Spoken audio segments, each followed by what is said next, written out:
workers as a cause any strike near there no very disturbing if you see say omai uhwe omai atwa hu nyina hia anhwe yi a meka say Ghana ya nya careful e be go into Guinness Books of Records say ye man we mu and ye cause strike sin omai bia ye lead you ho e wo me na me say ya hwe yi a nim statistics no but the entire hall of fame the rate ye dey cause strike no we sure say ahomete.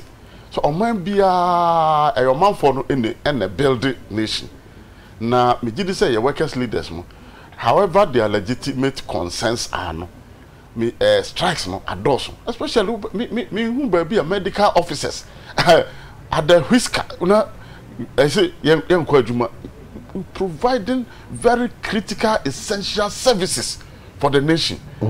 Enti no ye bisa ye ho say Niama be say banna say doctor say encouragement teacher say encouragement me they say at the end of the day the problem will resolve. Me dem gidi say the strike actions no are becoming too much and we must find a way too much. And nafi and Ghana how ko striker obi kumi ko tena fi bosome na polytechnic for 3 months on si muntia yeka omo cash. I believe that our parliament and our legislators I see it with trans na ebisa ye ho na ye hwe mra e betimi dia ye adwuma obi antimi mfa mra nche ne tem say democracy ntino me say me nko school ma kwa tena say 3 months na bosome wutu ya meka that the same people turn around and say oman no more because sika no could have gone into the productive sectors of the economy.